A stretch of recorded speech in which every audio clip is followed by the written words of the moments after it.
and didn't realize I had a body for 15 minutes.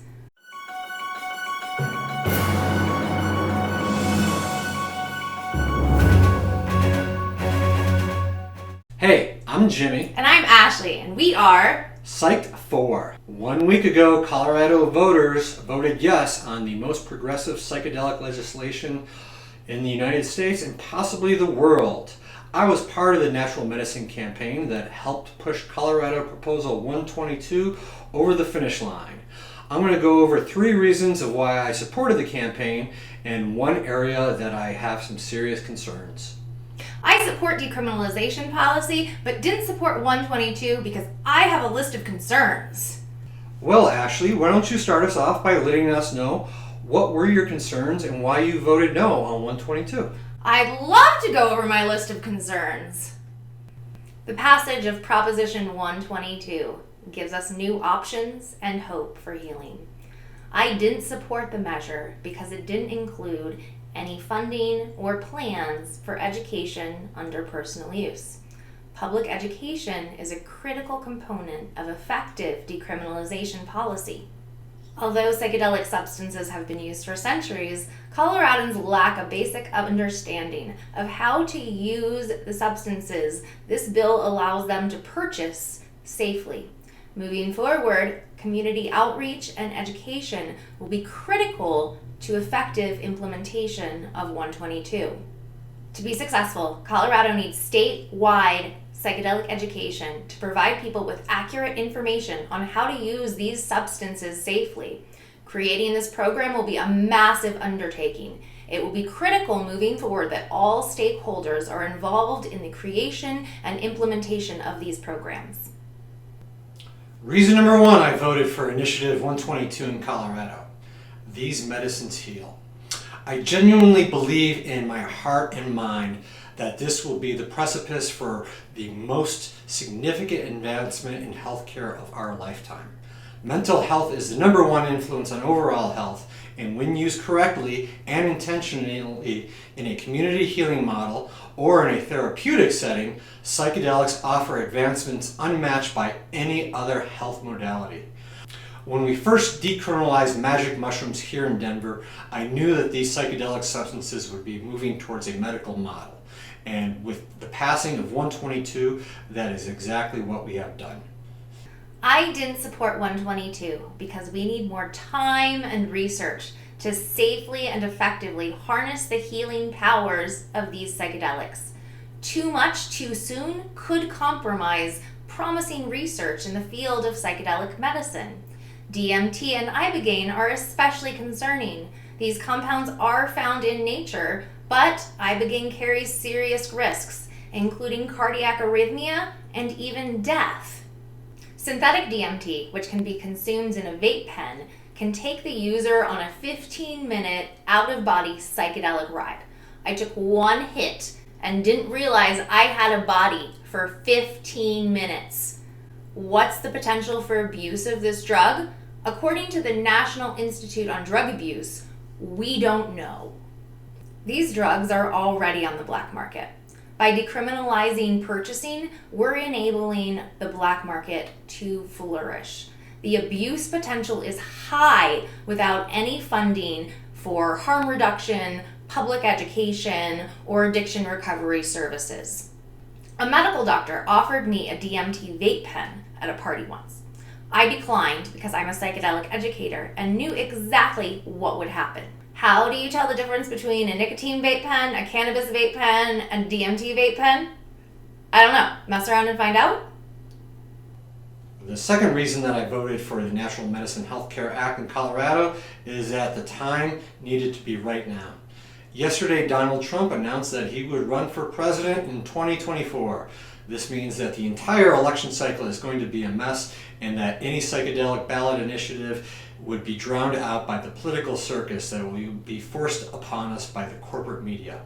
We cannot put this movement on hold any longer while corporations develop patentable alternatives that would only be accessible to the upper class. Compass Pathways has just published the results of their Phase 2 study for COMP 360 and will be entering Phase 3. Time was of the essence of getting this passed now, and fortunately here in Colorado, we were able to get it over the finish line with a 53% yes vote. I didn't support 122 because under personal use, anyone over 21 in the state of Colorado can be a shaman. The psychedelic field is already rife with sexual abuse scandals. Now this threat of abuse of power threatens Coloradans. There is no budget for education, training, or enforcement. Anyone over 21 in the state of Colorado can purchase and use these psychedelics freely. This is a grand experiment without any education, oversight, or rules. In any locality in the state of Colorado, there is no opting out. Your neighbor will be able to buy an unlimited amount of these psychedelics. They can't sell you the drugs, but they can host a party and charge you $1,000 for harm reduction by hanging out with you. And someone at the party can gift you the drugs. Colorado is about to be the Wild West. The sexual violence rate here is already higher than the national average. The problem is so pervasive, the word consent was added to the state statute to make sexual assault less inviting in Colorado. In a state and field that are already rife with sexual abuse scandals, how do we help people stay safe when there is no funding for education or oversight? The number 3 reason I supported the Natural Medicine Healthcare Act is I enjoy a great show.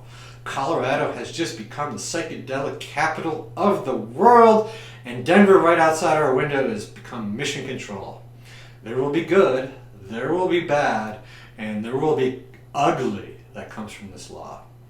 But if we are able to implement this law safely and effectively, we will show the rest of the United States and the rest of the world that these medicines can do better than any other current treatment for things such as depression, trauma, and addiction.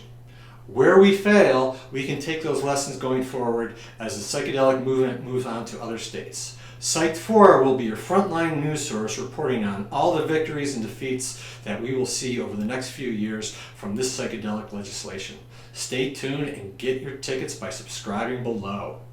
The passage of Proposition 122 offers us new options and hope for healing.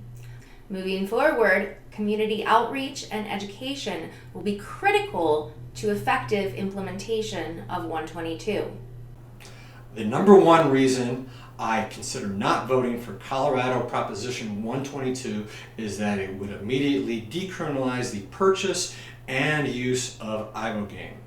While I do expect that Ibogaine will prove itself as the best treatment for opioid and heroin addiction for this country, there are not enough practitioners who are qualified to administer such treatments and ceremonies. There are a lot of opioid addicts in this country, and when they find out that this treatment is available in Colorado, they will be coming here. Unfortunately, there will be not enough people who are able to hold those ceremonies in the proper manner, and we will be stuck with a lot of people who are harmed by unqualified practitioners and a lot of people who cannot find Ibogaine and will continue their opioid or heroin addiction in the streets of Colorado. It is going to get ugly. Next time we will take a deeper dive into the actual legislation and find out what it really means for Coloradoans. We'll also analyze, did Colorado actually know what they were voting for? Thanks for watching. Be sure to like and subscribe for the latest psychedelic news coming out of Colorado.